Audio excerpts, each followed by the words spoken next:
live in District 5. I'm also the Alderman of the 28th Ward, also chair of the Committee on Budget and Government Operations for the City of Chicago. Um, the city ultimately is your partner. Um, the City of Chicago currently supports CPS to the tune of approximately 1.25 billion with the B, as the CEO likes to say. And we support you through services that we do to the tune of $3 million, grant programs to the tune of $7 million, water and utility waivers to the tune of $10 million, debt payments that we make on your behalf to the tune of $150 million. There are $319 million worth of CPS supported capital improvements that are ongoing right now in this year. And the largest chunk of what we do is the support of the MEABF payment, which this year is approximately $452 million, on top plus the $298 million surplus that came from our TIF districts in the city of Chicago. Again, nearly $1.25 billion with the B. It's been stated, and it is true, that you all have no obligation to reimburse the city of Chicago the $175 million for the pension payment that we have made on behalf of CPS employees. But also in that same conversation, the city of Chicago is not obligatory to the fee waivers, the grants, free water, or the city support for your capital improvements. If we were in a vacuum here, and I would go back to my colleagues, I'd be willing to bet cash money if we said that the only thing we needed to do for CPS is give them the $452 million, and we would have no other further financial dealings with the city. I'm sure they would take that on. However, we know that that would not be in the best interest of all of Chicago, even though the city itself, as our unit of government, would come out nearly $800 million ahead in that calculation.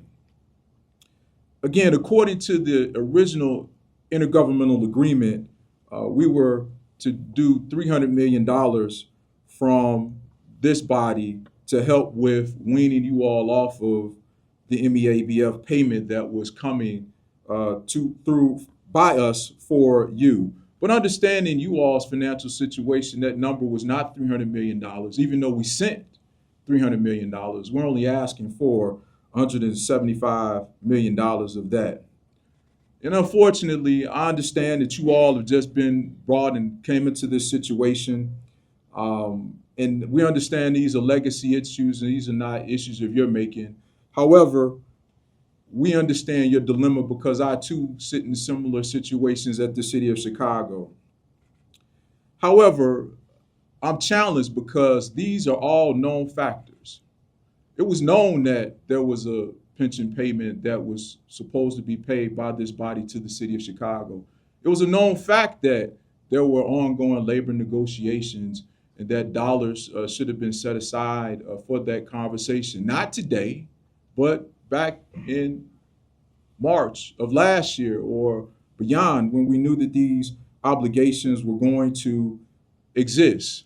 However, not you individually, however, this board as a collective, as a continuing operation, chose not to deal with those items, and we are forced here today to address those realities. But again, leaving your partner to the tune of $1.25 billion to support you all, leaving us holding the bag, I don't believe is the best solution in this situation. There's an old African proverb that says, when the elephants fight, the ground gets trampled. And our power collectively is greater together. We share constituencies. However, if one loses at the expense of another, we're both losers in that calculation. And I'm going to close with this. I generally do not go against the advice of the people that we have set forth to run the day-to-day operations of government. But in this case, given the circumstances that have been laid out, based on some of the conversations, and I won't go into some of the answers that I received in those conversations, I believe we have a group of folks that are not looking for solutions, but they're looking to create conflict. And we are here today unfortunately in conflict. And what we do not know is how this is going to end. But I would hope that you would not just throw your partner under the bus in meeting your specific obligation. Because again, as I stated before, we both lose in that calculation. I understand the decisions are different. I will, ma'am. I understand your decisions are difficult, and I do not envy the position that you all are in. However, we have a responsibility not only to the city of Chicago, but we have a responsibility to the citizens, to the children, to the teachers, to everyone to solve this and get this right without creating harm that's irreparable for us moving forward. So again, I ask that you all honor the commitment that has been made, make the reimbursement payment so that all of us can move forward and work productively together to go down and get the necessary resources that are needed to make this city whole and great. Thank you.